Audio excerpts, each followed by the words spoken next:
ਧੰਨ ਵਾਹਿਗੁਰੂ ਸਾਹਿਬ ਜੀ। तेरी शरण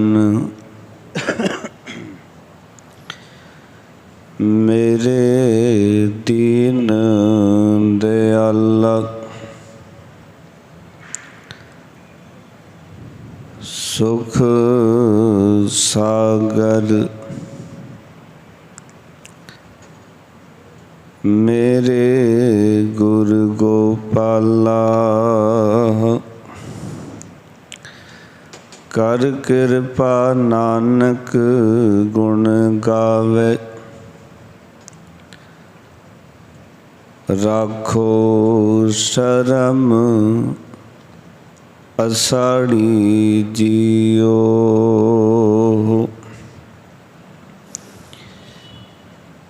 नाहू जति सती नहीं पड़या, मूरख मुग्धा जन्म पया।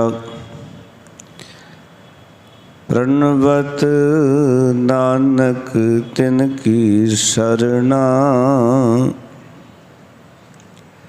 जिनतु नाही विसरया।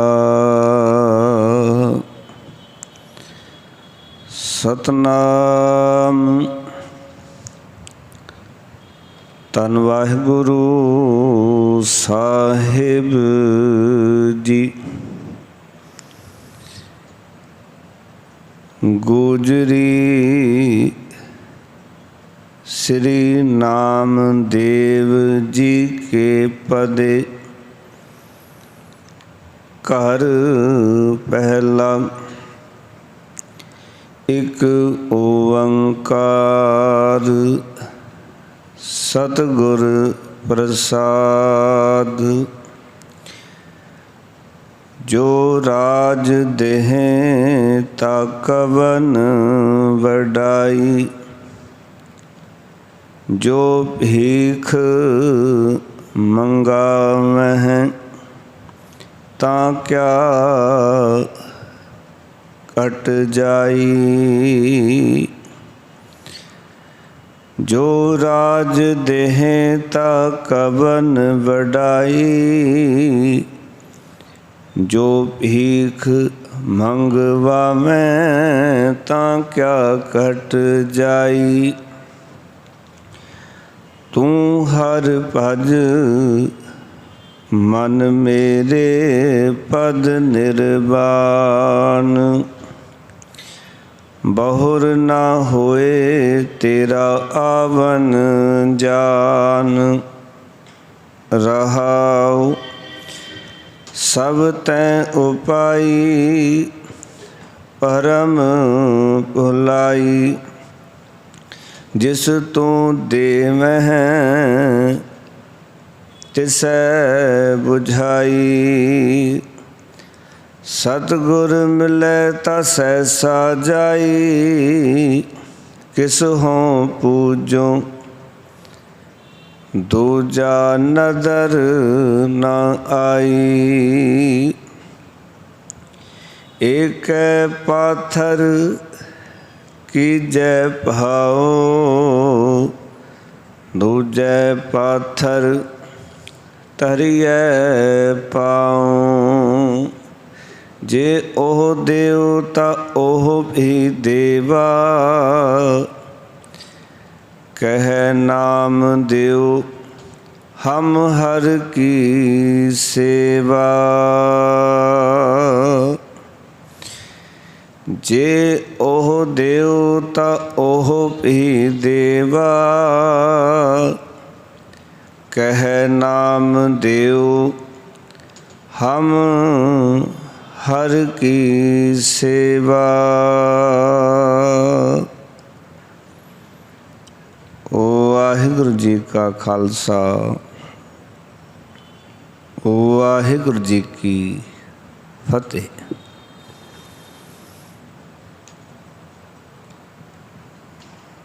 परम सन्मानयोग जुगों जुग अटल सरवरे कायनात दे मालक भगत वछल कृपा निधान सतगुरु धन धन ਸਾਹਿਬ ਸ੍ਰੀ ਗੁਰੂ ਗ੍ਰੰਥ ਸਾਹਿਬ ਮਹਾਰਾਜ ਜੀ ਦੀ ਪਾਵਨ ਪਵਿੱਤਰ ਪਾਕ ਹਜ਼ੂਰੀ ਵਿੱਚ ਜੁੜ ਬੈਠੇ ਸਤਸੰਗੀ ਜਨੋ, ਸਤਿਗੁਰਾਂ ਨੇ ਕਿਰਪਾ ਕੀਤੀ ਭਗਤਾਂ ਦੀ ਬਾਣੀ ਨੂੰ ਵਿਚਾਰਨ ਦਾ ਸੁਭਾਗ ਸਮਾਂ ਪ੍ਰਾਪਤ ਹੋਇਆ ਹੈ। ਭਗਤਾਂ ਦੀ ਜੋ ਬਾਣੀ ਗੁਰੂ ਗ੍ਰੰਥ ਸਾਹਿਬ ਦੇ ਵਿੱਚ ਦਰਜ ਹੈ, ਉਸ ਬਾਣੀ ਦੇ ਅਧੀਨ ਅਸੀਂ ਅੱਜ ਗੋਜਰੀ ਰਾਗ ਦੇ ਵਿੱਚੋਂ ਭਗਤ ਨਾਮਦੇਵ ਜੀ, ਉਹਨਾਂ ਦੀ ਪਾਵਨ ਪਵਿੱਤਰ जो रचना है, दो शब्द उन्होंने उच्चारण किए हैं गोजरी राग दे विच। इस करके शुरू दे विच जो सिरलेख पाया, गोजरी श्री नामदेव जी के पदे घर पहला। जे एक शब्द हुंदा तो इत्थे हुंदा पदा, पर दो शब्द ने, एक ये शब्द ते इस तो अगलेरा शब्द, दो शब्द इकट्ठे दर्ज हैं। इस करके जो गुरु अर्जन देव जी महाराज ने शब्दां का सिरलेख दिता है, तो उत्थे पदे अखर वरते हैं। गोजरी राग दे विच ये वचन दर्ज हैं। पावन अंक 525 दे उत्ते ये दरगाही बोल दर्ज हैं। इस पावन शब्द दे राही भगत नामदेव जी बड़ी प्यारी विचार मनुखता के सामने रख रहे हैं कि असी संसार दे विच आनंद नूं किवें प्राप्त कर सकते हाँ। वो किहड़ी अवस्था है जिस दे विच सानूं निर्वाण पद की प्राप्ति होएगी, मोक्ष की प्राप्ति होएगी, असी मुक्त होवांगे, साडी खलासी होएगी। अज दे शब्द विच भगत नामदेव जी ने उस विचार नूं साडे समक्ष रखिया। आओ इन्हां पावन वचनां दी विचार करांगे। मनोबिरतियां एकागर करो जी। सारियां ने गुरु चरनां विच आपो अपनियां हाज़रियां दर्ज कराउणियां। प्यार नाल गुरमंत्र दी सांझ करो। आखो जी सतनाम श्री वाहे गुरु। फिर करो कृपा सतनाम श्री वाहे गुरु। भगत नामदेव जी आख रहे हैं, तू हर भज मन मेरे पद निर्वाण, बहुर न होए तेरा आवन जान रहाओ। साडे मन नूं संबोधन कर रहे हैं। आओ कि भगत नामदेव जी ने अपने मन नूं संबोधन करके, मन नूं आवाज़ मार के आख्या, है मेरे मन तू हरि परमात्मा नूं भज।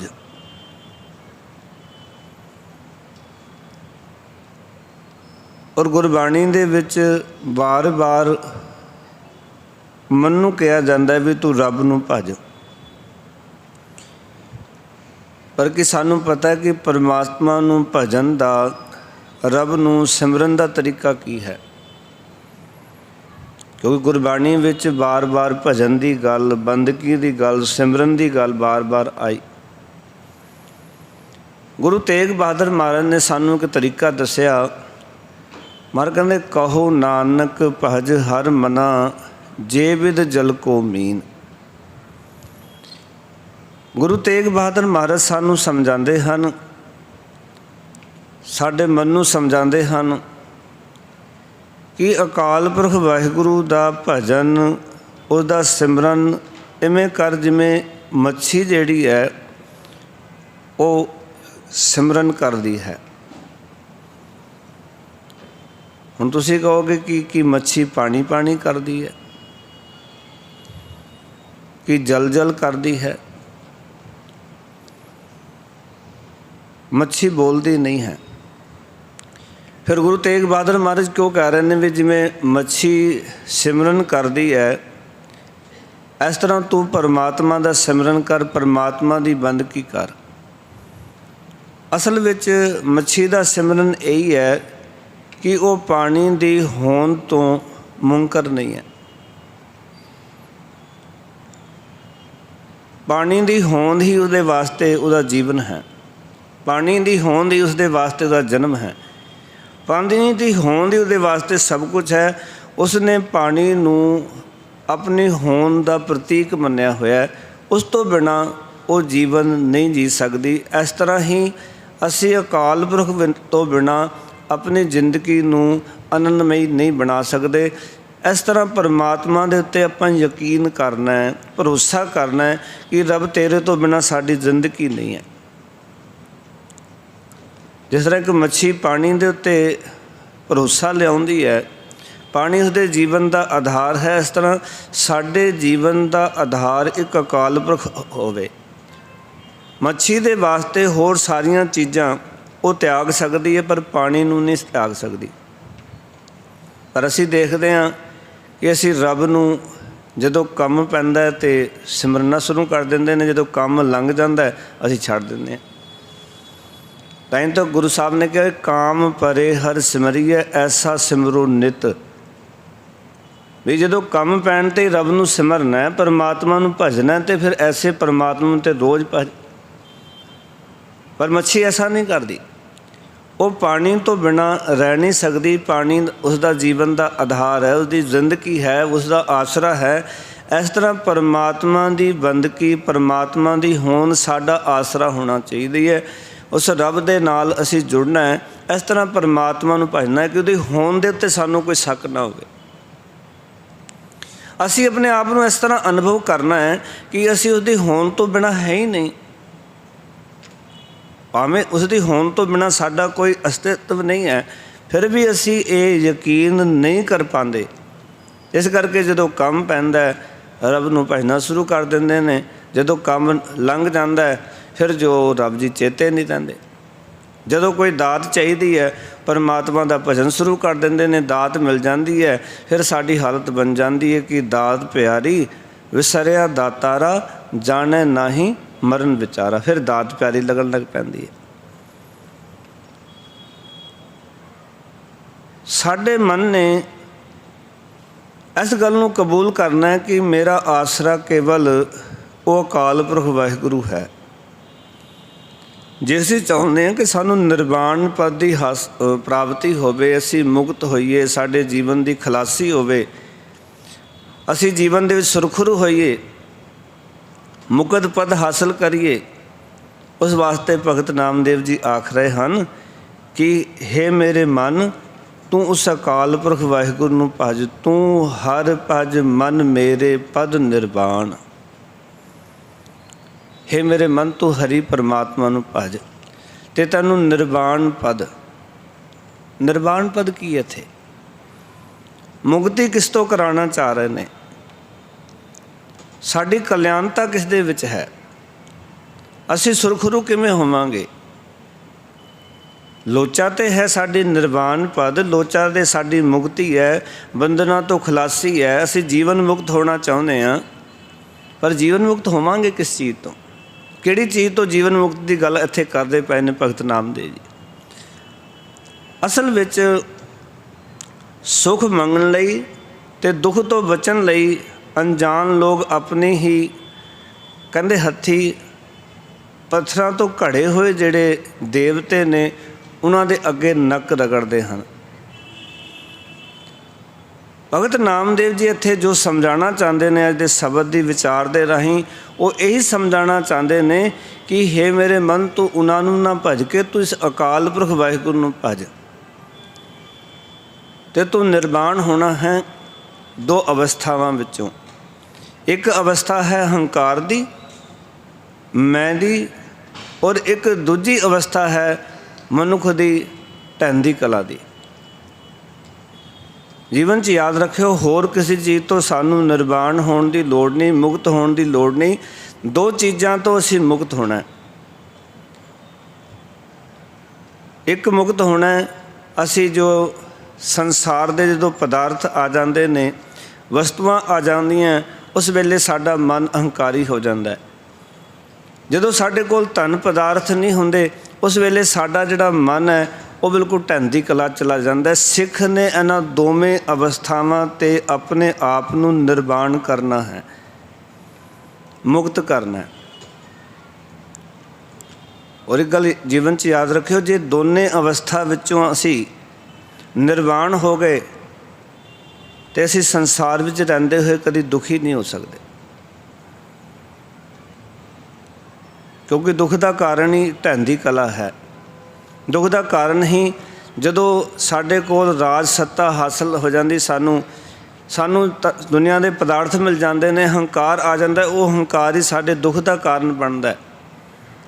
ਢਹਿੰਦੀ ਕਲਾ ਹੀ ਸਾਡੇ ਦੁੱਖ ਦਾ ਕਾਰਨ ਬਣਦੀ ਹੈ। ਇਸ ਕਰਕੇ ਸਿੱਖ ਨੇ ਦੋਵੇਂ ਅਵਸਥਾ 'ਤੇ ਉਸ ਪਰਮਾਤਮਾ ਨੂੰ ਸਿਮਰ ਕੇ ਉਸਦੇ ਨਾਮ ਨਾਲ ਜੁੜ ਕੇ ਆਪਣੇ ਆਪ ਨੂੰ ਨਿਰਵਾਣ ਕਰਨਾ ਹੈ, ਵਾਸਨਾ ਰਹਿਤ ਕਰਨਾ ਹੈ। ਵਾਸਨਾ ਰਹਿਤ ਅਵਸਥਾ ਵਿੱਚ ਜੀਣਾ ਹੈ, ਜਿਸ ਅਵਸਥਾ ਜਿਹੜੀ ਹੈ ਉਹ ਸਾਡੇ ਜੀਵਨ ਨੂੰ ਅਡੋਲ ਲੱਗ ਸਕੇ, ਕਿਉਂਕਿ ਕੋਈ ਵੀ ਵਾਸਨਾ ਹੋਏਗੀ ਸਾਨੂੰ ਜ਼ਰੂਰ ਡੁਲਾਵੇਗੀ, ਜਾਂ ਤਾਂ ਹੰਕਾਰੀ ਬਣਾਏਗੀ ਜਾਂ ਸਾਨੂੰ ਢਹਿੰਦੀ ਕਲਾ 'ਚ ਲੈ ਜਾਏਗੀ। ਜੀਵਨ ਵਿੱਚ ਸਾਡੇ ਕੋਲ ਕੋਈ ਵੀ ਚੀਜ਼ ਆਵੇਗੀ, ਉਹ ਸਾਨੂੰ ਹੰਕਾਰੀ ਬਣਾਏਗੀ, ਕੋਈ ਚੀਜ਼ ਜਾਏਗੀ ਸਾਨੂੰ ਢਹਿੰਦੀ ਕਲਾ ਵਿੱਚ ਲੈ ਜਾਏਗੀ। ਕਿਉਂਕਿ ਜਿਹੜੀ ਵੀ ਵਾਸਨਾ ਹੋਵੇਗੀ, ਵਾਸਨਾ ਮਨੁੱਖ ਨੂੰ ਟਿਕਣ ਨਹੀਂ ਦਿੰਦੀ।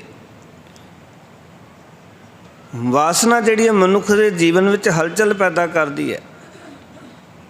ਇਸ ਕਰਕੇ ਭਗਤ ਨਾਮਦੇਵ ਜੀ ਆਖ ਰਹੇ ਨੇ ਕਿ ਹੇ ਮੇਰੇ ਮਨ, ਤੂੰ ਭਜ ਉਸ ਅਕਾਲ ਪੁਰਖ ਵਾਹਿਗੁਰੂ ਨੂੰ ਸਿਮਰ, ਤੇ ਜਿਵੇਂ ਜਿਵੇਂ ਤੂੰ ਸਿਮਰੇਂਗਾ ਪਦ ਨਿਰਵਾਣ, ਤੋ ਉਹ ਵਾਸਨਾ ਰਹਿਤ ਅਵਸਥਾ ਜਿਹੜੀ ਹੈ ਉਹ ਤੂੰ ਹਾਸਲ ਕਰ ਲਏਗਾ। ਬਹੁਰ ਨਾ ਹੋਏ ਤੇਰਾ ਆਵਣ ਜਾਣ, ਤੇ ਉਸ ਦਾ ਸਿਮਰਨ ਕੀਤਿਆਂ ਫਿਰ ਤੇਰਾ ਜਗਤ ਵਿੱਚ ਜੰਮਣਾ ਮਰਨਾ ਮਿਟ ਜਾਏਗਾ। ਆਵਣ ਜਾਣ ਇੱਕ ਤਾਂ ਹੈ ਸਾਡਾ ਜੰਮਣਾ ਮਰਨਾ, ਇੱਕ ਹੈ ਕਿ ਮਨ ਦੇ ਅੰਦਰ ਜਦੋਂ ਬਹੁਤੇ ਪਦਾਰਥ ਆਉਂਦੇ ਨੇ ਤਾਂ ਉੱਥੇ ਇੱਕ ਹੰਕਾਰ ਦੀ ਅਵਸਥਾ ਬਣਦੀ ਹੈ, ਜਦੋਂ ਚਲੇ ਜਾਂਦੇ ਨੇ ਤਾਂ ਢਹਿੰਦੀ ਕਲਾ ਦੀ ਅਵਸਥਾ ਬਣਦੀ ਹੈ। ਇਹ ਵੀ ਸਾਡਾ ਜਨਮ ਮਰਨ ਰੋਜ਼ ਚੱਲਦਾ ਪਿਆ ਹੈ। ਇਸ ਨੂੰ ਭਗਤ ਰਵਿਦਾਸ ਜੀ ਨੇ ਇਸ ਤਰ੍ਹਾਂ ਕਿਹਾ ਕਿ ਜਬ ਕਛ ਪਾਵਤ ਤਬ ਗਰਭ ਕਰਤ ਹੈ, ਮਾਇਆ ਗਈ ਤਬ ਰੋਵਨ ਲਗਤ ਹੈ। ਇਹ ਮਨੁੱਖੀ ਦਸ਼ਾ ਹੈ ਅੰਦਰ ਦੀ। ਕਈ ਵਾਰੀ ਇਹ ਗੱਲ ਵੱਖਰੀ ਕਿ ਬਾਹਰੋਂ ਬੰਦੇ ਦੀ ਇਹ ਦਸ਼ਾ ਦਿਖਾਈ ਨਹੀਂ ਦਿੰਦੀ, ਨਜ਼ਰ ਨਹੀਂ ਆਉਂਦੀ। ਜਦੋਂ ਕੁਝ ਪ੍ਰਾਪਤ ਕਰਦਾ ਤੇ ਇਹ ਹੰਕਾਰ ਕਰਦਾ ਹੈ ਤੇ ਚਲਾ ਜਾਂਦਾ ਹੈ, ਤੇ ਇਹ ਜੋ ਬੜਾ ਨਿਰਾਸ਼ ਹੋ ਜਾਂਦਾ ਹੈ, ਢਹਿੰਦੀ ਕਲਾ ਚਲਾ ਜਾਂਦਾ, ਦੁਖੀ ਹੋ ਜਾਂਦਾ ਹੈ। ਗੁਰਮਤਿ ਜਿਹੜੀ ਹੈ ਇਸ ਵਿਚਾਰਧਾਰਾ ਤੋਂ ਮਨੁੱਖ ਨੂੰ, ਪ੍ਰਾਣੀ ਮਾਤਰ ਨੂੰ ਉੱਪਰ ਕਰਨਾ ਚਾਹੁੰਦੀ ਹੈ। ਤੇਰੇ ਕੋਲ ਐਸੀ ਅਵਸਥਾ ਹੋਵੇ ਕਿ ਦੁਨੀਆ ਦੇ ਜਿਤਨੇ ਮਰਜ਼ੀ ਪਦਾਰਥ ਆ ਜਾਣ, ਤੈਨੂੰ ਹੰਕਾਰ ਨਾ ਪ੍ਰਾਪਤ ਹੋਵੇ, ਉਹਨਾਂ ਵਿੱਚੋਂ ਸਭ ਕੁਝ ਚਲਾ ਜਾਏ, ਅਤੇ ਤੂੰ ਉਸ ਅਵਸਥਾ ਵਿੱਚ ਨਿਡਾਲ ਨਾ ਹੋਵੇਂ, ਢਹਿੰਦੀ ਕਲਾ ਵਿੱਚ ਨਾ ਰਹੇ, ਤੂੰ ਅਡੋਲ ਰਵੇਂ। ਐਸੀ ਅਵਸਥਾ ਗੁਰੂ ਸਾਹਿਬ ਜੀ ਨੇ, ਭਗਤਾਂ ਨੇ ਸਾਨੂੰ ਬਖਸ਼ਿਸ਼ ਕੀਤੀ ਹੈ ਕਿ ਸਿੱਖ ਦੀ ਐਸੀ ਅਵਸਥਾ ਹੋਣੀ ਚਾਹੀਦੀ। ਔਰ ਉਸ ਦਾ ਜ਼ਿਕਰ ਭਗਤ ਨਾਮਦੇਵ ਜੀ ਪਹਿਲੇ ਬੰਦ ਵਿੱਚ ਕਰ ਰਹੇ ਹਨ। ਕਹਿਣ ਲੱਗੇ, ਕਹਿੰਦੇ ਜੋ ਰਾਜ ਦੇਹ ਤਾ ਕਵਨ ਵਡਾਈ, ਜੋ ਭੀਖ ਮੰਗਵਾਵੇਂ ਤਾਂ ਕਿਆ ਘਟ ਜਾਈ। ਆਖਣ ਲੱਗੇ, ਹੇ ਮੇਰੇ ਪ੍ਰਭੂ, ਜੇ ਤੂੰ ਮੈਨੂੰ ਰਾਜ ਵੀ ਦੇ ਦੇਵੇਂ ਤਾਂ ਮੈਂ ਕਿਸੇ ਗੱਲੋਂ ਵੱਡਾ ਨਹੀਂ ਹੋ ਜਾਵਾਂਗਾ। ਭਾਵ ਕਿ ਮੈਂ ਹੰਕਾਰ ਨਹੀਂ ਕਰਾਂਗਾ। ਜੇ ਰਾਜ ਪਾਠ ਮਿਲ ਗਿਆ, सुख सुविधावां मिल गईयां, सहूलतां मिल गईयां, संसार के पदार्थ मिल गए, ताकत मिल गई। देखो ना बंदे को जो संसार के पदार्थ आउंदे ने, ताकत आउंदी है, सत्ता प्राप्त होंदी है, मलकीयत आउंदी है, उस वेले मनुख किवें फूं फूं करदा है, हंकार दे विच चूर रहिंदा है। हंकार दे विचों वो अपने आप नूं रोक नहीं पांदा। जो प्राप्त होया ना, तो उस प्राप्त होए धन पदार्थां दे विच वो हंकारी होकर संसार दे विच विचरदा है। निर्वाण पद की है? भगत नामदेव जी कहते ने कि हे मेरे प्रभु, जे तू मैनू राज पाठ दे दवें तो मैं किसी गल्लों बड़ा नहीं हो जावांगा। मैं ये नहीं समझांगा भी मैं बड़ा हो गया। मैनू क्योंकि गल समझ आ गई है, ये सारी जिहड़ी खेड़ है अकाल पुरख वाहिगुरू जी की। संसार एक चक्कर की तरह है। ये चक्कर उस परमात्मा की कुदरत का घूम रहा है। कदी अमीरी, कदी गरीबी, कदी धन की बहुतात, कदी धन की घाट, ये संसार में चलती रहनी। कदी दुख, कदी सुख, ये संसार में चलते रहने हैं। जिस दिन ये गल समझ में आ गई ना कि ये संसार का एक चक्कर है। अज मेरे को जो आया है उस कुदरत के गेड़ करके मेरे को मैनू प्राप्त होया है। जब कुदरत का गेड़ एवें गिरदा रहेगा तो उहदे विच दुख भी मेरे जीवन च आएगा। अज मेरे को धन है तो कल मेरे को गरीबी भी आएगी। ये जीवन के दो पहलू ने। सदैव काल इक्को जिहा नहीं रहिंदा। समा अपनी चाले बदलता रहता है। इस करके भगत जी कहते हैं, जे किते तू मैनू राज पाठ दे देवें तो मैं किसी गल्लों भी अपने आप नूं बड़ा नहीं समझांगा। क्योंकि राजपाट मिलन तो भी मेरे मन के उत्ते उसका कोई प्रभाव नहीं पाएगा। मैं निर्वाण होके, वासना रहत होके जिंदगी जीवांगा। क्योंकि दुनियावी दे धन पदार्थ भी मेरे को आ जान, वो भी मेरे जीवन नूं डुला नहीं सकते, अडोल अवस्था नूं तोड़ नहीं सकते। पर साडे नाल तो ऐसा होंदा है भी कुछ प्राप्त हो गया तो उस वेले साडी अवस्था जिहड़ी है वो खिंड जाती है। असीं तो उस वक्त ही डोल जाते हैं। उस वेले साडी सुर, साडे बोल सब कुछ चेंज हो जाता है। और बड़ी हैरानी की गल है कि मनुख दे कोल गरीबी होवे ते चार पैसे आ जाण ते उस वेले मनुख दे जिहड़े ने लफज चेंज हो जाते हैं। पर भगत जी कहते ने, जे तू मैनू राज पाठ भी दे दवें ना, हे प्रभु, तां भी मैं अपने जीवन दे विच इस गल नूं भी कोई बड़ा नहीं समझांगा। और राजपाट भी कोई बड़ी गल नहीं है भगत जी के मुताबिक। जे राजपाट भी हासिल हो जाए तो उस दे विच भी की बहुत बड़ी कोई गल थोड़ी है। राजपाट भी उसका एक परमात्मा की बनाई हुई कुदरत का एक हिस्सा है। राजपाट का अर्थ होंदा सुख, सहूलतां।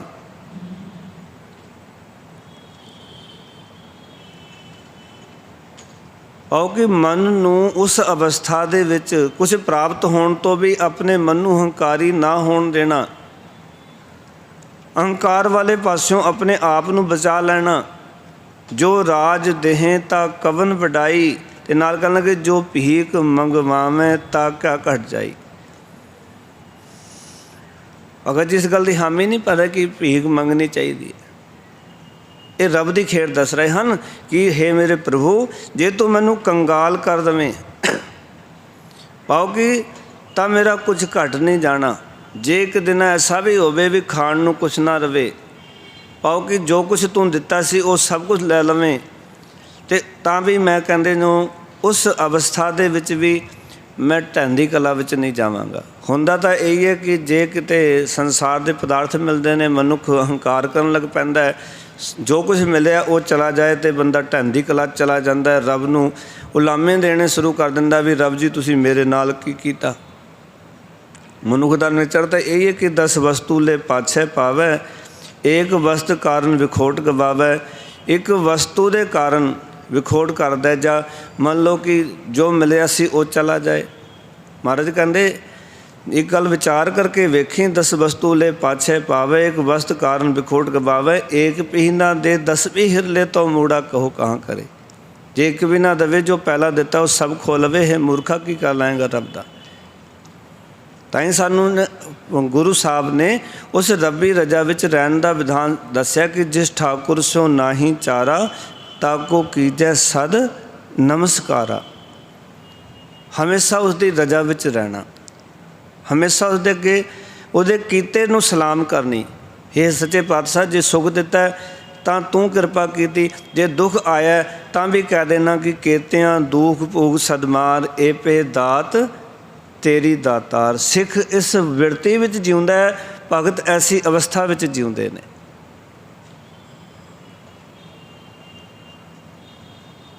ਉਹ ਕਦੀ ਆਪਣੇ ਰੱਬ ਨੂੰ ਉਲਾਮਾ ਨਹੀਂ ਦਿੰਦੇ।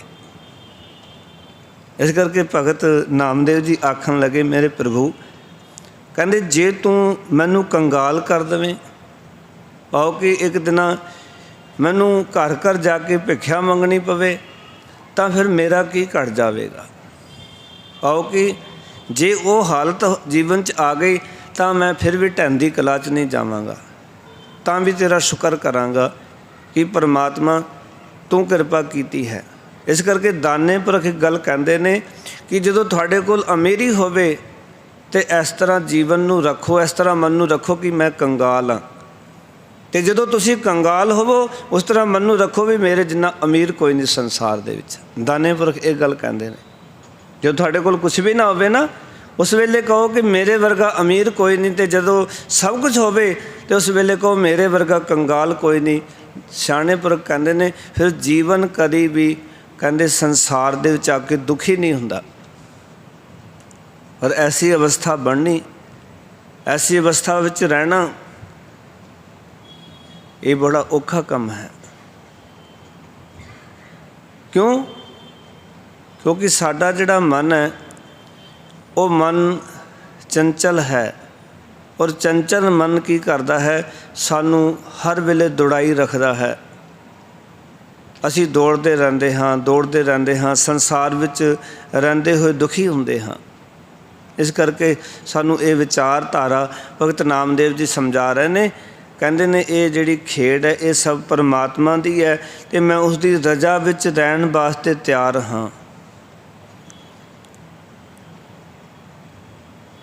ਇਸ ਨੂੰ ਗੁਰੂ ਸਾਹਿਬ ਜੀ ਨੇ ਇਸ ਤਰ੍ਹਾਂ ਆਖਿਆ ਕਿ ਜੇ ਸੁਖ ਦੇਹੇ ਤਾਂ ਤੁਝੇ ਅਰਾਧੀ, ਦੁੱਖ ਵੀ ਤੁਝੇ ਤਿਹਾਈ, ਜੇ ਭੁੱਖ ਦੇਹੇ ਤਾਂ ਇਤ ਹੀ ਰਾਜਾ, ਦੁੱਖ ਵਿੱਚ ਸੁਖ ਮਨਾਈ। ਹੋਰ ਵੀ ਕਈ ਸ਼ਬਦ ਭਗਤਾਂ ਦੇ ਇਸ ਪਰਥਾਏ ਨੇ ਕਿ ਜੇ ਅਕਾਲ ਪੁਰਖ ਵਾਹਿਗੁਰੂ ਸਭ ਕੁਝ ਖੋਲ੍ਹ ਲਵੇ ਤਾਂ ਵੀ ਉਹਦੀ ਰਜਾ ਵਿੱਚ, ਰੱਬ ਜੀ ਸਭ ਕੁਝ ਦੇ ਦੇਣ ਤਾਂ ਵੀ ਉਹਦੀ ਰਜਾ ਵਿੱਚ।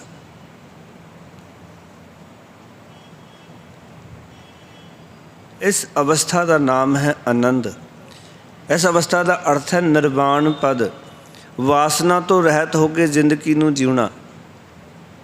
ਅਤੇ ਜਿਨ੍ਹਾਂ ਨੇ ਇਸ ਨਿਰਵਾਣ ਪਦ ਨੂੰ ਹਾਸਲ ਕਰ ਲਿਆ ਉਹਨਾਂ ਨੂੰ ਸੰਸਾਰ ਦੇ ਵਿੱਚ ਕੌਣ ਦੁਖੀ ਕਰ ਸਕਦਾ। ਜਿਨ੍ਹਾਂ ਨੇ ਸਾਰੀ ਖੇਡ ਹੀ ਰੱਬ ਦੀ ਸਮਝ ਕੇ, ਰੱਬ ਨਾਲ ਜੁੜ ਕੇ ਜਿਸ ਤਰ੍ਹਾਂ ਵਰਤਾਰਾ ਵਰਤ ਰਿਹਾ ਉਸ ਵਰਤਾਰੇ ਦੇ ਨਾਲ ਆਪਣੇ ਮਨ ਨੂੰ ਰਾਜ਼ੀ ਕਰ ਲੈਣਾ, ਮਨ ਨੂੰ ਮਨਾ ਲੈਣਾ। ਮਨਾ ਜੋ ਕੁਝ ਹੋ ਰਿਹਾ ਵਾਹਿਗੁਰੂ ਜੀ ਦੀ ਰਜਾ ਵਿੱਚ ਹੀ ਹੋ ਰਿਹਾ।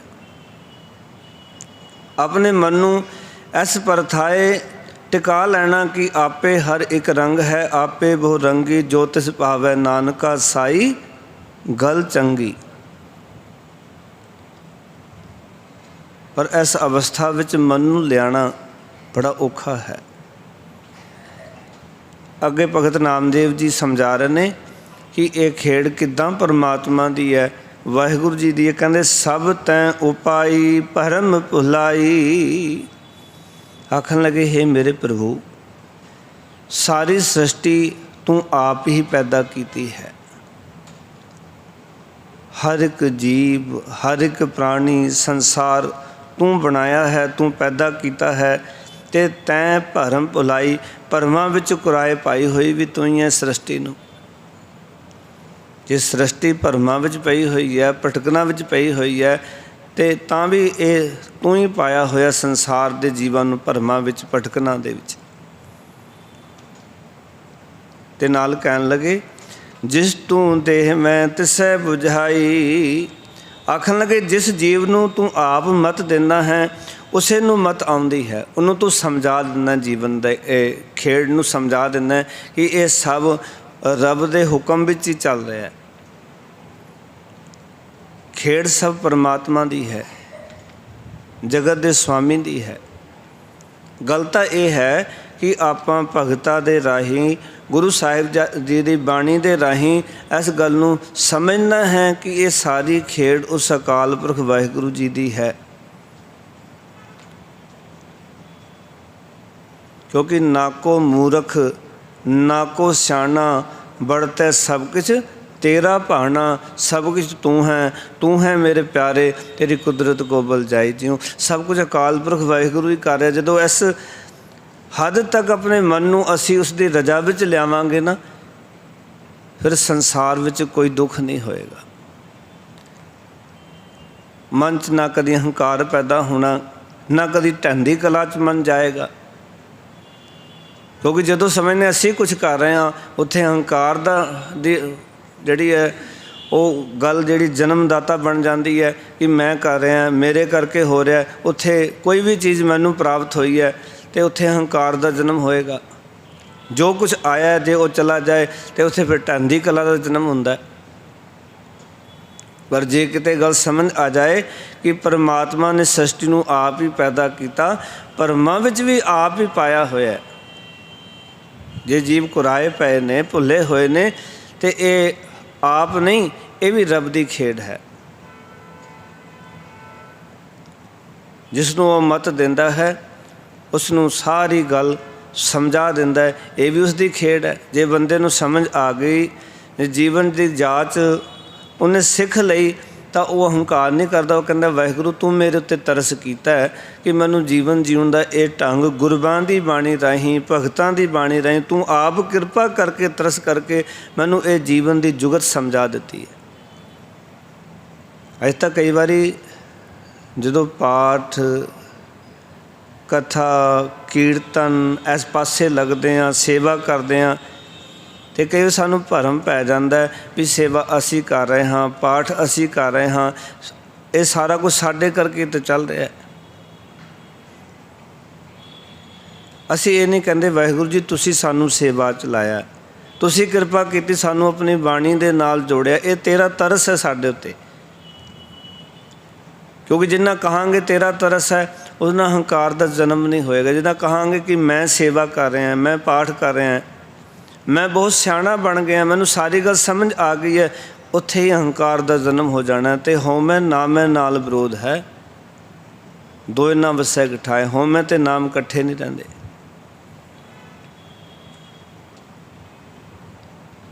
ਅਤੇ ਜੇ ਆਪਣੇ ਆਪ ਨੂੰ ਦੋਨੋਂ ਅਵਸਥਾਵਾਂ ਤੋਂ ਨਿਰਵਾਣ ਕਰਨਾ ਹੈ, ਢਹਿੰਦੀ ਕਲਾ ਤੋਂ ਅਤੇ ਹੰਕਾਰ ਦੀ ਅਵਸਥਾ ਤੋਂ, ਤਾਂ ਸਾਨੂੰ ਇਹ ਵਚਨ ਜੀਵਨ 'ਚ ਯਾਦ ਰੱਖਣੇ ਪੈਣੇ ਨੇ। ਜਦੋਂ ਉਹ ਅਕਾਲ ਪੁਰਖ ਵਾਹਿਗੁਰੂ ਭਰਮਾਂ ਵਿੱਚ ਵੀ ਜੀਵਾਂ ਨੂੰ ਆਪ ਹੀ ਪੈਂਦਾ, ਸ੍ਰਿਸ਼ਟੀ ਨੂੰ ਪੈਦਾ ਕਰਕੇ, ਅਤੇ ਜਿਹਨੂੰ ਅਕਲ ਦਿੰਦਾ, ਸਮਝਾਉਂਦਾ ਹੈ, ਅਤੇ ਉਹਨੂੰ ਆਪਣੀ ਸਾਰੀ ਗੱਲ ਉਹ ਸਮਝਾ ਦਿੰਦਾ ਹੈ, ਆਪ ਮਤ ਦੇ ਕੇ ਉਸ ਨੂੰ ਆਪਣੇ ਨਾਲ ਜੋੜ ਦਿੰਦਾ ਹੈ।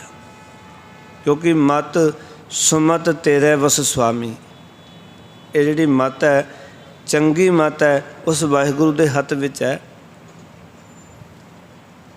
ਕਦੀ ਜੀਵਨ 'ਚ ਭੁਲੇਖਾ ਨਾ ਖਾਣਾ ਵੀ ਸਾਡੇ ਕੋਲ ਅੱਜ ਚੰਗੀ ਮਤ ਹੈ, ਸਾਨੂੰ ਥੋੜ੍ਹੀ ਬਹੁਤ ਸਮਝ ਆ ਗਈ ਹੈ। ਨਹੀਂ, ਸਗੋਂ ਕਹਿੰਦੇ ਇਹ ਮਤ ਉਸ ਅਕਾਲ ਪੁਰਖ ਵਾਹਿਗੁਰੂ ਦੇ ਹੱਥ ਵਿੱਚ ਹੈ। ਸਗੋਂ ਸਾਨੂੰ ਤਾਂ ਰੋਜ਼ ਇਹੀ ਅਰਦਾਸ ਕਰਨੀ ਚਾਹੀਦੀ ਹੈ, ਗੁਰਾ ਇੱਕ ਦੇਹ ਬੁਝਾਈ, ਸਭਨਾ ਜੀਆਂ ਕਾ ਇੱਕ ਦਾਤਾ ਸੋ ਮੈਂ ਵਿਸਰ ਨਾ ਜਾਈ। ਮੈਨੂੰ ਉਹ ਅਕਾਲ ਪੁਰਖ ਵਾਹਿਗੁਰੂ ਨਾ ਭੁੱਲੇ, ਜਿਹੜਾ ਸਾਰੇ ਜੀਵਾਂ ਦਾ ਦਾਤਾ ਹੈ, ਸਾਰਿਆਂ ਨੂੰ ਰਿਜ਼ਕ ਦੇਣ ਵਾਲਾ ਹੈ, ਸਾਰਿਆਂ ਦੀ ਸੰਭਾਲ ਕਰਨ ਵਾਲਾ ਹੈ। ਸਾਰੇ ਜੀਵ ਉਸਦੇ ਹੁਕਮ ਅੰਦਰ ਚੱਲ ਰਹੇ ਹਨ। ਕਿਉਂਕਿ ਅਸੀਂ ਜਦੋਂ ਕਈ ਵਾਰੀ ਵੇਖਦੇ ਨਾ, ਜੇ 4 ਦਿਨ ਅਸੀਂ ਸਿੱਧੇ ਰਸਤੇ 'ਤੇ ਚੱਲੀਏ ਅਤੇ ਕੋਈ ਭਟਕਾ ਗਲਤ ਰਸਤੇ 'ਤੇ ਤੁਰਿਆ, ਅਤੇ ਅਸੀਂ ਉਹਨੂੰ ਭੰਡਣਾ ਸ਼ੁਰੂ ਕਰ ਦਿੰਦੇ ਹਾਂ। ਭਗਤ ਨਾਮਦੇਵ ਜੀ ਕਹਿੰਦੇ ਇਹ ਵੀ ਉਸ ਅਕਾਲ ਪੁਰਖ ਵਾਹਿਗੁਰੂ ਦੇ ਹੁਕਮ ਰਜਾ ਵਿੱਚ ਹੀ ਹੋ ਰਿਹਾ, ਉਹਦੀ ਖੇਡ ਹੈ ਪਰਮਾਤਮਾ ਦੀ। ਫਿਰ ਕਹਿਣ ਲੱਗੇ ਸਤਿਗੁਰ ਮਿਲੈ ਤਾਂ ਸਹਿਸਾ ਜਾਈ। ਜਿਸ ਭਾਗਾਂ ਵਾਲੇ ਨੂੰ ਸਤਿਗੁਰ ਮਿਲ ਪਏ, ਅਤੇ ਦੁੱਖਾਂ ਸੁੱਖਾਂ ਵਾਲੇ ਜਿਹੜੇ ਉਸਦੇ ਦਿਲ ਦੀ ਘਬਰਾਹਟ ਹੈ, ਸੰਸੇ ਨੇ ਉਹ ਦੂਰ ਹੋ ਜਾਂਦੇ ਨੇ। ਉਹ ਸੰਸਾ ਖਤਮ ਹੋ ਜਾਂਦਾ ਜੀਵਨ ਵਿੱਚ ਵੀ ਦੁੱਖ ਸੁੱਖ ਮੇਰੀ ਸਿਆਣਪ ਨਾਲ ਮਿਲਿਆ, ਦੁੱਖ ਪਰਮਾਤਮਾ ਨੇ ਦਿੱਤਾ। ਇਹ ਸਾਡਾ ਸੰਸਾ ਹੀ ਹੈ। ਜਦੋਂ ਆਪਾਂ ਗੁਰੂ ਨਾਲ ਬੈਠਾਂਗੇ, ਗੁਰੂ ਸਾਹਿਬ ਜੀ ਦੀ ਪ੍ਰਾਪਤੀ ਹੋਏਗੀ, ਗੁਰੂ ਸਾਹਿਬ ਦੇ ਬਚਨਾਂ ਨਾਲ ਜੁੜਾਂਗੇ, ਫਿਰ ਸਾਡੇ ਅੰਦਰ ਜਿਹੜੇ ਸਗ ਸੰਕੇ ਬਣਦੇ ਹਨ ਇਹ ਸਾਰੇ ਨਿਵਰਤ ਹੋ ਜਾਣਗੇ। ਸਤਿਗੁਰ ਮਿਲੈ ਤਾਂ ਸੈਸਾ ਜਾਈ, ਕਿਸ ਹੋਂ ਪੂਜੋ ਦੂਜਾ ਨਦਰ ਨਾ ਆਈ। ਭਗਤ ਨਾਮਦੇਵ ਜੀ ਆਖਦੇ ਨੇ, ਕਹਿੰਦੇ ਨੇ ਮੈਂ ਉਸ ਤੋਂ ਬਿਨਾਂ ਕਿਸ ਦੀ ਪੂਜਾ ਕਰਾਂ, ਕਿਉਂਕਿ ਉਸ ਤੋਂ ਬਿਨਾਂ ਮੈਨੂੰ ਹੋਰ ਕੋਈ ਦੂਜਾ ਦਿਖਾਈ ਨਹੀਂ ਦਿੰਦਾ। ਕਿਉਂਕਿ ਭਗਤ ਨਾਮਦੇਵ ਜੀ ਸ਼ਬਦ ਦੇ ਰਾਹੀਂ ਉਹਨਾਂ ਲੋਕਾਂ ਦੇ ਇਹ ਭਰਮ ਵੀ ਦੂਰ ਕਰ ਰਹੇ ਸਨ, ਜਿਹੜੇ ਲੋਕ ਭਗਤ ਨਾਮਦੇਵ ਜੀ ਨੂੰ ਕਹਿੰਦੇ ਸਨ ਕਿ ਸਾਡਾ ਜਿਹੜਾ ਦੇਵਤਾ ਉਹ ਘੜਿਆ ਹੋਇਆ, ਅਸੀਂ ਆਪਣੇ ਰੱਬ ਨੂੰ ਸਥਾਪਿਤ ਕੀਤਾ ਹੋਇਆ ਇੱਕ ਥਾਂ 'ਤੇ, ਅਤੇ ਉਹ ਆਪਣੇ ਹੀ ਘੜੇ ਹੋਏ ਦੇਵਤਿਆਂ ਅੱਗੇ ਨੱਕ ਨਹੀਂ ਰਗੜਦਾ ਫਿਰਦਾ। ਜਦੋਂ ਭਗਤ ਨਾਮ ਦੇ ਕਹਿੰਦੇ ਮੈਨੂੰ ਗੁਰੂ ਨੇ ਸੂਝ ਬਖਸ਼ਿਸ਼ ਕਰ ਦਿੱਤੀ, ਪ੍ਰਭੂ ਤੋਂ ਬਿਨਾਂ ਹੋਰ ਕੋਈ ਦੁੱਖ ਸੁੱਖ ਦੇਣ ਵਾਲਾ ਮੈਨੂੰ ਦਿਸਦਾ ਨਹੀਂ, ਇਸ ਵਾਸਤੇ ਮੈਂ ਕਿਸੇ ਹੋਰ ਦੀ ਪੂਜਾ ਨਹੀਂ ਕਰਦਾ। ਭਗਤ ਨਾਮ ਨੇ ਕਹਿੰਦੇ ਮੈਂ ਕੇਵਲ ਇੱਕ ਅਕਾਲ ਪੁਰਖ ਦੀ ਪੂਜਾ ਕਰਦਾ ਹਾਂ, ਕਿਉਂਕਿ ਮੈਨੂੰ ਸਮਝ ਆ ਗਈ ਦੁੱਖ ਸੁੱਖ ਸਾਰੀ ਖੇਡ ਉਸ ਪਰਮਾਤਮਾ ਦੇ ਹੱਥ ਵਿੱਚ ਹੈ, ਉਹਦੇ ਭਾਣੇ ਵਿੱਚ ਹੈ, ਉਸਦੀ ਰਜਾ ਵਿੱਚ ਹੈ। ਇਸ ਕਰਕੇ ਉਸ ਤੋਂ ਬਿਨਾਂ ਮੈਂ ਕਿਸੇ ਹੋਰ ਦੀ ਪੂਜਾ ਨਹੀਂ ਕਰਦਾ। ਅਸੀਂ ਇਹ ਥਾਂ ਥਾਂ 'ਤੇ ਨੱਕ ਰਗੜਦੇ, ਗੁਸਤਾਖੀ ਮਾਫ਼ ਕਰਨਾ, ਉਸਦਾ ਕਾਰਨ ਹੈ ਸਾਨੂੰ ਲੱਗਦਾ ਵੀ ਸ਼ਾਇਦ ਇੱਥੋਂ ਸਾਨੂੰ ਦੁੱਖ ਨਾ ਮਿਲ ਜਾਏ। ਸਾਨੂੰ ਲੋਕ ਭਰਮਾਂ ਵਿੱਚ ਪਾ ਦਿੰਦੇ ਨੇ, ਅਸੀਂ ਉਹਨਾਂ ਦੇ ਪਿੱਛੇ ਲੱਗ ਕੇ ਭਟਕਣਾ ਵਿੱਚ ਪੈ ਜਾਂਦੇ ਹਾਂ, ਅਤੇ ਕੋਈ ਥਾਂ ਐਸੀ ਨਹੀਂ ਜਿੱਥੇ ਜਾ ਕੇ ਅਸੀਂ ਨੱਕ ਨਹੀਂ ਰਗੜਦੇ ਫਿਰ। ਔਰ ਸਾਡੀ ਹਾਲਤ ਐਸੀ ਬਣ ਜਾਂਦੀ ਹੈ, ਸੁਖ ਕੈ ਹੇਤ ਬਹੁਤ ਦੁਖ ਪਾਵਤ, ਸੇਵ ਕਰਤ ਜਨ ਜਨ ਕੀ, ਦੁਆਰੈ ਦੁਆਰ ਸੁਆਨ ਜੋ ਡੋਲਤ, ਨਹਿ ਸੁਧ ਰਾਮ ਭਜਨ ਕੀ। ਸੁਖ ਦੇ ਵਾਸਤੇ ਅਸੀਂ ਦੌੜਦੇ ਹਾਂ, ਹੋਰ ਦੁਖੀ ਹੋ ਜਾਂਦੇ ਹਾਂ ਜਾ ਕੇ। ਮੈਂ ਬੇਨਤੀ ਕਰਾਂ ਗੁਰਸਿੱਖੋ, ਗੁਰੂ ਚਰਨਾਂ 'ਚ ਜੁੜ ਜਾਓ। ਦੁੱਖ ਆਵੇ ਸੁੱਖ ਆਵੇ, ਖੁਸ਼ੀ ਆਵੇ ਗਮ ਆਵੇ, ਘਾਟਾ ਹੋਵੇ ਵਾਧਾ ਹੋਵੇ, ਗੁਰੂ ਦੇ ਚਰਨਾਂ ਨਾਲ ਜੁੜੇ ਰਹੋ। ਜੇ ਆਪਾਂ ਸੁੱਖਾਂ ਦੇ ਵਾਸਤੇ ਦੌੜਾਂਗੇ ਨਾ, ਥਾਂ ਥਾਂ 'ਤੇ ਜਾਵਾਂਗੇ, ਪੱਲੇ ਕੁਛ ਨਹੀਂ ਪੈਣਾ, ਦੁੱਖ ਹੀ ਪ੍ਰਾਪਤ ਹੋਣਾ। ਭਰਮ ਭੁਲੇਖੇ ਹੀ ਪੈਦਾ ਹੋਣੇ ਨੇ, ਭਟਕਣਾ ਹੀ ਜੀਵਨ 'ਚੋਂ ਪੈਦਾ ਹੋਣੀ ਹੈ। ਹਾਲਤ ਉੱਦਾਂ ਦੀ ਹੋ ਜਾਣੀ ਹੈ ਜਿਵੇਂ ਕਿ ਇੱਕ ਕੂਕਰ ਜਿਹੜਾ ਨਾ, ਕੁੱਤਾ ਜਿਹੜਾ ਜਦੋਂ ਇੱਕ ਮਾਲਕ ਦੇ ਦਰ ਦਾ ਨਹੀਂ ਬਣਦਾ ਨਾ, ਅਤੇ ਉਹ ਦੁਆਰ ਦੁਆਰ 'ਤੇ ਜਾਂਦਾ, ਉੱਥੇ ਡੰਡੇ ਪੈਂਦੇ ਹੈ। ਇਸ ਤਰ੍ਹਾਂ ਜਿਹੜਾ ਕਿ ਇੱਕ ਦਰ ਨੂੰ ਛੱਡ ਕੇ, ਗੁਰੂ ਚਰਨਾਂ ਨੂੰ ਛੱਡ ਕੇ, ਗੁਰੂ ਤੇਗ ਬਹਾਦਰ ਮਹਾਰਾਜ ਕਹਿੰਦੇ ਦਰ ਦਰ 'ਤੇ ਘੁੰਮਦਾ ਹੈ, ਅਤੇ ਉਹ ਵੀ ਇਸ ਤਰ੍ਹਾਂ ਹੀ ਹੋਰ ਦੁਖੀ ਹੋ ਜਾਂਦਾ ਹੈ। ਸੁੱਖ ਇੱਕ ਦਰ ਦੇ ਹੋਣ ਦਾ, ਇੱਕ ਅਕਾਲ ਪੁਰਖ ਵਾਹਿਗੁਰੂ ਨਾਲ ਜੁੜ ਕੇ ਸਮਝ ਆਉਣੀ ਹੈ ਜੀਵਨ ਦੀ। ਸਤਿਗੁਰ ਦੇ ਨਾਲ ਜੁੜਾਂਗੇ, ਸਤਿਗੁਰ ਸਾਡੇ ਸਾਰੇ ਭੁਲੇਖੇ ਜਿਤਨੇ ਵੀ ਨੇ ਇਹ ਸਾਰੇ ਦੂਰ ਕਰ ਦੇਣਗੇ। ਅਸੀਂ ਬਹੁਤ ਸਾਰੇ ਬੰਧਨਾਂ ਵਿੱਚ ਪਏ ਹੋਏ ਹਾਂ, ਭਟਕਣਾ ਵਿੱਚ ਪਏ ਹੋਏ ਹਾਂ। ਇਸ ਕਰਕੇ ਜਦੋਂ ਅਸੀਂ ਘਰਾਂ 'ਚ ਹਾਲਾਤ ਦੇਖਦੇ ਹਾਂ, ਅਤੇ ਉੱਥੇ ਜੋ ਗੁਰੂਆਂ ਦੀਆਂ ਫੋਟੋਆਂ ਵੀ, ਹੋਰ ਜਿਤਨੇ ਦੇਵੀ ਦੇਵਤਿਆਂ ਦੀ, ਪੀਰਾਂ ਦੀਆਂ, ਪਤਾ ਨਹੀਂ ਕਿਹੜੀ ਕਿਹੜੀ ਫੋਟੋਆਂ ਲਾ ਕੇ ਅਸੀਂ ਪੂਜਾ ਕਰੀ ਜਾਂਦੇ, ਧੂਪ ਬੱਤੀ ਦੇਈ ਜਾਂਦੇ, ਵੀ ਸ਼ਾਇਦ ਕਿਤੇ ਸਾਡੇ ਘਰ ਦੇ ਉੱਤੇ ਦੁੱਖ ਨਾ ਆ ਜਾਏ, ਸੁੱਖ ਬਣਿਆ ਰਹੇ। ਪਰ ਇੱਕ ਗੱਲ ਜੀਵਨ 'ਚ ਯਾਦ ਰੱਖਣਾ, ਦੁੱਖ ਅਤੇ ਸੁੱਖ ਜੀਵਨ ਦੇ ਦੋ ਪਹਿਲੂ ਨੇ। ਗੁਰਬਾਣੀ ਨੇ ਬੜਾ ਸਪਸ਼ਟ ਕਰ ਦਿੱਤਾ, ਸੁੱਖ ਦੁੱਖ ਦੋਏ ਦਰ ਕੱਪੜੇ, ਪਹਿਰੈ ਜਾਏ ਮਨੁੱਖ, ਪਾਣੇ ਅਸੀਂ ਨੇ, ਅਤੇ ਜੇ ਅਸੀਂ ਉਹ ਪਾਣੇ ਨੇ ਅਤੇ ਸੰਸਾਰ ਦੇ ਵਿੱਚ ਅਸੀਂ ਕਿਉਂ ਨਾ ਉਹਨਾਂ ਚੀਜ਼ਾਂ ਨੂੰ ਕਬੂਲ ਕਰ ਲਈਏ, ਵੀ ਇਹ ਤਾਂ ਪਰਮਾਤਮਾ ਦੀ ਕੁਦਰਤ ਦਾ ਇੱਕ ਚੱਕਰ ਹੈ। ਜ਼ਿੰਦਗੀ ਵਿੱਚ ਵਾਧਾ ਵੀ ਹੋਵੇਗਾ, ਘਾਟਾ ਵੀ ਹੋਵੇਗਾ, ਖੁਸ਼ੀ ਵੀ ਹੈ, ਗਮ ਵੀ ਹੈ, ਦੁੱਖ ਵੀ ਹੈ, ਸੁੱਖ ਵੀ ਹੈ, ਮਾਨ ਵੀ ਹੈ, ਅਪਮਾਨ ਵੀ ਹੈ, ਉਸਤਤ ਵੀ ਹੈ, ਨਿੰਦਾ ਵੀ ਹੈ। ਇਹ ਜ਼ਿੰਦਗੀ ਦੇ ਇਹ ਚੱਕਰ ਨੇ ਸਾਰੇ, ਔਰ ਇਹ ਚੱਲਦੇ ਰਹਿਣਗੇ। ਔਰ ਇਹ ਹੁਣ ਸਾਡੇ ਨਾਲ ਹੀ ਨਹੀਂ, ਜਦੋਂ ਤੋਂ ਸੰਸਾਰ ਬਣ ਰਿਹਾ ਪਹਿਲਾਂ ਵੀ ਇਹ ਸਾਰਾ ਕੁਝ ਚੱਲਦਾ ਰਿਹਾ। ਇਹ ਨਹੀਂ ਵੀ ਹੁਣ ਸਾਡੇ ਨਾਲ ਹੀ ਵਰਤ ਰਿਹਾ, ਕਈ ਵਾਰ ਵੀ ਸਾਡੇ ਨਾਲ ਹੀ ਵਰਤਾਰਾ ਵਰਤਿਆ, ਪਹਿਲਾਂ ਤਾਂ ਹੋਇਆ ਹੀ ਨਹੀਂ ਕਦੀ। ਜਦੋਂ ਤੋਂ ਸੰਸਾਰ ਬਣਿਆ ਉਦੋਂ ਤੋਂ ਸਾਰਾ ਕੁਝ ਚੱਲਦਾ ਆ ਰਿਹਾ। ਕੋਈ ਵੀ ਘਟਨਾ ਜੋ ਵਰਤ ਰਹੀ ਹੈ, ਵਾਧਾ ਘਾਟਾ, ਦੁੱਖ ਸੁੱਖ, ਖੁਸ਼ੀ ਗਮੀ, ਸਾਡੇ ਨਾਲ ਨਹੀਂ, ਜਦੋਂ ਤੋਂ ਸੰਸਾਰ ਬਣਿਆ ਉਦੋਂ ਤੋਂ ਸਾਰਾ ਕੁਝ ਵਰਤਾਰਾ ਵਰਤਦਾ ਆ ਰਿਹਾ। ਅੱਜ ਪਹਿਲੀ ਵਾਰ ਨਹੀਂ ਹੋ ਰਿਹਾ ਸਾਡੇ ਨਾਲ। ਇਸ ਕਰਕੇ ਭਗਤ ਨਾਮਦੇਵ ਜੀ ਸਮਝਾ ਰਹੇ ਨੇ, ਕਹਿੰਦੇ ਮੈਂ ਕਿਸ ਹੋਂ ਪੂਜੋਂ ਦੂਜਾ ਨਦਰ ਨਾ ਆਈ। ਮੈਂ ਕਿਸ ਦੀ ਪੂਜਾ ਕਰਾਂ, ਪ੍ਰਭੂ ਤੋਂ ਬਿਨਾਂ ਮੈਨੂੰ ਹੋਰ ਕੋਈ ਦੂਜਾ ਦੁੱਖ ਸੁੱਖ ਦੇਣ ਵਾਲਾ ਦਿਸਦਾ ਹੀ ਨਹੀਂ। ਇਸ ਕਰਕੇ ਮੈਂ ਕਿਸੇ ਹੋਰ ਦੀ ਪੂਜਾ ਨਹੀਂ ਕਰਦਾ, ਮੈਂ ਇੱਕ ਅਕਾਲ ਪੁਰਖ ਵਾਹਿਗੁਰੂ ਦੀ ਪੂਜਾ ਕਰਦਾ ਹਾਂ। ਫਿਰ ਕਹਿਣ ਲੱਗੇ, ਏਕੈ ਪਾਥਰ ਕੀਜੈ ਪਹਾਉ, ਦੂਜੈ ਪਾਥਰ ਧਰਿਐ ਪਾਉ। ਭਗਤ ਨਾਮਦੇਵ ਜੀ ਮਹਾਰਾਸ਼ਟਰ ਦੇ ਰਹਿਣ ਵਾਲੇ ਨੇ। ਬਹੁਤ ਸਾਰੇ ਲੋਕ ਪੱਥਰ ਦੀਆਂ ਮੂਰਤੀਆਂ ਬਣਾ ਕੇ ਪੂਜਾ ਕਰਦੇ ਸਨ। ਅਤੇ ਉਹ ਕਹਿੰਦੇ ਕਿ ਕਿਆ ਅਜਬ ਗੱਲ ਹੈ ਸੰਸਾਰ ਦੀ ਕਿ ਇੱਕ ਪੱਥਰ ਨੂੰ ਦੇਵਤਾ ਬਣਾ ਕੇ ਉਸ ਨਾਲ ਪਿਆਰ ਕੀਤਾ ਜਾਂਦਾ ਹੈ, ਉਹਦੇ ਨਾਲ ਦੇ ਦੂਜੇ ਪੱਥਰ ਉੱਤੇ ਪੈਰ ਧਰਿਆ ਜਾਂਦਾ ਹੈ। ਇੱਕ ਹੈ ਪਾਥਰ ਕੀਜੈ ਪਾਉ, ਇੱਕੋ ਹੀ ਥਾਂ 'ਤੇ ਦੋ ਪੱਥਰ, ਇੱਕ ਪੱਥਰ ਨੂੰ ਘੜ ਕੇ ਦੇਵਤਾ ਬਣਾ ਲਿਆ ਗਿਆ, ਦੂਜਾ ਪੱਥਰ ਜਿਹੜਾ ਸੀ ਉਹ ਸੜਕ ਦੇ ਉੱਤੇ ਸਿੱਟ ਦਿੱਤਾ ਗਿਆ। ਕਹਿੰਦੇ ਇੱਕ ਦੇ ਉੱਤੇ ਅਸੀਂ ਪੈਰ ਰੱਖ ਕੇ ਜਾਂਦੇ ਹਾਂ, ਉਹਦੇ ਨਾਲ ਦੇ ਦੂਜੇ ਪੱਥਰ ਨੂੰ ਅਸੀਂ ਦੇਵਤਾ ਬਣਾ ਕੇ ਉਹਦੀ ਪੂਜਾ ਕਰਦੇ ਹਾਂ। ਕਹਿੰਦੇ ਕਿਤਨੀ ਹੈਰਾਨੀ ਦੀ ਗੱਲ ਹੈ। ਭਗਤ ਨਾਮਦੇਵ ਜੀ ਕਹਿੰਦੇ ਨੇ ਦੋਨੋਂ ਇੱਕੋ ਹੀ ਥਾਂ 'ਤੇ। ਕਹਿੰਦੇ ਇੱਕ ਹੈ ਪਾਥਰ ਕੀਜੈ ਪਾਉ, ਦੂਜੇ ਪਾਥਰ ਧਰਿਐ ਪਾਉ। ਆਖਣ ਲੱਗੇ ਜੇ ਉਹ ਦੇਵ ਤਾਂ ਉਹ ਵੀ ਦੇਵਾ।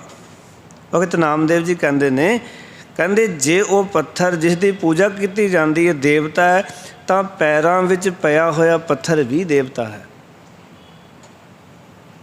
ਉਹਦਾ ਤਿਰਸਕਾਰ ਕੀਤਾ ਜਾਂਦਾ ਹੈ। ਅਤੇ ਕਹਿੰਦੇ ਫਿਰ ਉਸ ਨੂੰ ਕਿਉਂ ਪੈਰਾਂ ਹੇਠ ਲਤਾੜੀਦਾ ਹੈ? ਫਿਰ ਕਿਉਂ ਲਤਾੜਦੇ ਹੋ ਪੈਰਾਂ ਨਾਲ? ਫਿਰ ਤਾਂ ਉਹ ਪੈਰ ਧਰਤੀ 'ਤੇ ਰੱਖੋ ਹੀ ਨਾ ਜਿੱਥੇ ਪੱਥਰ ਪਏ ਨੇ। ਜਦ ਦੋਨੋਂ ਹੀ ਦੇਵਤੇ ਨੇ, ਕਿਉਂਕਿ ਉਹ ਵੀ ਦੇਵਤਾ ਕਿਉਂਕਿ ਉਹਦੇ ਨਾਲ ਦਾ ਹੀ ਹੈ, ਇੱਕੋ ਹੀ ਖਾਨ ਵਿੱਚੋਂ ਨਿਕਲੇ ਹੋਏ ਨੇ, ਇੱਕੋ ਹੀ ਪਹਾੜ ਵਿੱਚੋਂ ਨਿਕਲੇ ਹੋਏ ਨੇ, ਅਤੇ ਇੱਕ ਨੂੰ ਲਤਾੜਦੇ ਹਾਂ ਅਤੇ ਦੂਜੇ ਨੂੰ ਦੀ ਪੂਜਾ ਕਰਦੇ ਹਾਂ। ਅਤੇ ਭਗਤ ਨਾਮਦੇਵ ਜੀ ਕਹਿਣ ਲੱਗੇ, ਕਹਿੰਦੇ ਜੇ ਉਹ ਦੇਵ ਤਾਂ ਉਹ ਵੀ ਦੇਵਾ, ਕਹਿ ਨਾਮਦੇਵ ਹਮ ਹਰ ਕੀ ਸੇਵਾ। ਭਗਤ ਨਾਮਦੇਵ ਕਹਿੰਦੇ ਅਸੀਂ ਕਿਸੇ ਪੱਥਰ ਨੂੰ ਆਪਣਾ ਦੇਵਤਾ ਥਾਪ ਕੇ ਉਸਦੀ ਪੂਜਾ ਕਰਨ ਦਾ ਤਿਆਗ ਕਰਦੇ ਹਾਂ, ਅਸੀਂ ਤਾਂ ਕੇਵਲ ਪਰਮਾਤਮਾ ਦੀ ਹੀ ਬੰਦਗੀ ਕਰਦੇ ਹਾਂ। ਉਹ ਕਹਿੰਦੇ ਮੈਂ ਰੱਬ ਦੀ ਬੰਦਗੀ ਕਰਦਾ, ਮੈਂ ਪੱਥਰ ਦੀ ਪੂਜਾ ਨਹੀਂ ਕਰਦਾ। ਕਿਉਂਕਿ ਜੋ ਪੱਥਰ ਕੀ ਪਾਹੀ ਪਾਏ, ਤਾਂ ਕੀ ਕਾਲ ਅਜਾਈ ਜਾਏ। ਜਿਹੜਾ ਪੱਥਰ ਦੀ ਪੂਜਾ ਕਰਦਾ ਉਹਦੀ ਜਿਹੜੀ ਕਾਲ ਕਮਾਈ ਹੈ ਅਜਾਈ ਜਾਂਦੀ ਹੈ, ਕਿਉਂਕਿ ਨਾ ਪੱਥਰ ਬੋਲਦਾ ਹੈ, ਨਾ ਕਿਸੇ ਦੀ ਗੱਲ ਸੁਣਦਾ ਹੈ, ਨਾ ਕਿਸੇ ਨੂੰ ਕੁਝ ਸੁਣਾਉਂਦਾ ਹੈ। ਪੱਥਰ ਕੋਲੋਂ ਕੁਝ ਮੰਗੋਗੇ, ਪੱਥਰ ਕੀ ਦੇਗਾ? ਪੱਥਰ ਆਪ ਨਿਰਜੰਦ ਹੈ। ਪਰ ਸਾਡੀ ਹਾਲਤ ਐਸੀ ਹੈ, ਸਰਜਿਓ ਕਾਟਣਾ ਨਿਰਜਿਓ ਪੂਜਾ ਅੰਤ ਕਾਲ ਕੋ ਭਾਰੀ। ਜਿਹੜੇ ਜਿਉਂਦੇ ਜੀ ਹਨ ਉਹਨਾਂ ਨੂੰ ਅਸੀਂ ਵੱਢ ਕੇ ਉਹਨਾਂ ਦੀ ਬਲੀ ਨਿਰਜੰਦਾ ਵਾਸਤੇ ਦਿੰਦੇ ਹਾਂ। ਜਿਹੜਾ ਪੱਥਰ ਬੋਲਦਾ ਨਹੀਂ ਹੈ, ਬੇਜ਼ੁਬਾਨ ਹੈ, ਪਰ ਜਿਨ੍ਹਾਂ ਦੀ ਜ਼ੁਬਾਨ ਹੈ, ਜਿਨ੍ਹਾਂ ਦੇ ਅੰਦਰ ਜਿੰਦ ਹੈ, ਉਹਨਾਂ ਦੀ ਬਲੀ ਦੇ ਜਾਂਦੇ, ਉਹਨੂੰ ਖੁਸ਼ ਕਰਨ ਵਾਸਤੇ ਵੀ ਸ਼ਾਇਦ ਇਹ ਦੇਵਤਾ, ਇਹ ਪੱਥਰ ਇਹ ਖੁਸ਼ ਹੋ ਜਾਏ। ਭਗਤ ਨਾਮਦੇਵ ਜੀ ਕਹਿੰਦੇ ਇਸ ਕਰਕੇ ਮੈਂ ਇੱਕ ਨਿਰਣਾ ਕੱਢਿਆ ਕਿ ਮੈਂ ਇਹਨਾਂ ਸਭ ਚੀਜ਼ਾਂ ਨੂੰ ਤਿਆਗ ਕੇ, ਪੱਥਰ ਦੀ ਪੂਜਾ ਨੂੰ ਤਿਆਗ ਕੇ ਅਸੀਂ ਤਾਂ ਕੇਵਲ ਪਰਮਾਤਮਾ ਦੀ ਹੀ ਬੰਦਗੀ ਕਰਦੇ ਹਾਂ। ਭਗਤ ਨਾਨਕ ਕਹਿੰਦੇ ਮੈਂ ਰੱਬ ਦੀ ਹੀ ਪੂਜਾ ਕਰਦਾ, ਉਸ ਪਰਮਾਤਮਾ ਦੀ ਸਿਫਤ ਸਲਾਹ ਕਰਦਾ, ਕਿਉਂਕਿ ਮੈਨੂੰ ਸਮਝ ਆ ਗਈ ਹੈ ਕਿ ਉਸ ਅਕਾਲ ਪੁਰਖ ਤੋਂ ਬਿਨਾਂ ਹੋਰ ਕੋਈ ਦੂਜਾ ਨਿਰਵਾਣ ਪਦ ਨਹੀਂ ਦੇ ਸਕਦਾ। ਉਸ ਰੱਬ ਨਾਲ ਜੁੜ ਕੇ ਹੀ ਨਿਰਵਾਣ ਪਦ ਦੀ ਸੋਝੀ ਆ ਸਕਦੀ ਹੈ। ਔਰ ਵੈਸੇ ਵੀ ਭਗਤ ਨਾਮਦੇਵ ਜੀ ਦੀ ਬਾਣੀ ਨੂੰ ਜਦੋਂ ਅਸੀਂ ਅੱਗੇ ਵਿਚਾਰਾਂਗੇ ਨਾ, ਅਤੇ ਉਹਨਾਂ ਨੇ ਬੜਾ ਸਪਸ਼ਟ ਲਿਖਣਾ ਹੈ, ਸਮਝਾਉਣਾ ਹੈ। ਕਹਿੰਦੇ ਮੂਏ ਹੋਏ ਜੋ ਮੁਕਤ ਦਿਓਗੇ, ਮੁਕਤ ਨਾ ਜਾਣੇ ਕੋਇਲਾ। ਭਗਤ ਨਾਮਦੇਵ ਜੀ ਦੇ ਮੁਤਾਬਿਕ ਮਰਨ ਤੋਂ ਬਾਅਦ ਨਿਰਵਾਣ ਪਦ ਨਹੀਂ, ਮਰਨ ਤੋਂ ਬਾਅਦ ਮੁਕਤੀ ਨਹੀਂ। ਉਹ ਕਹਿੰਦੇ ਮਰਨ ਤੋਂ ਬਾਅਦ ਮੈਂ ਮੁਕਤੀ ਥੋੜ੍ਹੀ ਦੇਖਣੀ ਹੈ, ਮੈਨੂੰ ਜਿਉਂਦੇ ਜੀ ਮੁਕਤੀ ਚਾਹੀਦੀ ਹੈ। ਨਿਰਵਾਣ ਪਦ ਜਿਉਂਦੇ ਜੀ ਚਾਹੀਦਾ। ਜ਼ਿੰਦਗੀ ਜਿਉਂਦੇ ਹੋਏ ਮੇਰੀ ਸੁਰਤ ਇਤਨੀ ਉੱਚੀ ਹੋ ਜਾਵੇ ਕਿ ਦੁੱਖ ਆਵੇ, ਸੁੱਖ ਆਵੇ, ਰਾਜ ਪਾਟ ਮਿਲ ਜਾਏ, ਕੰਗਾਲ ਹੋ ਜਾਵਾਂ, ਮੈਂ ਇੱਕੋ ਜਿਹਾ ਰਵਾਂ ਸੰਸਾਰ 'ਚ, ਮੇਰੇ ਜੀਵਨ 'ਚ ਕੋਈ ਪਰਿਵਰਤਨ ਨਾ ਆਵੇ।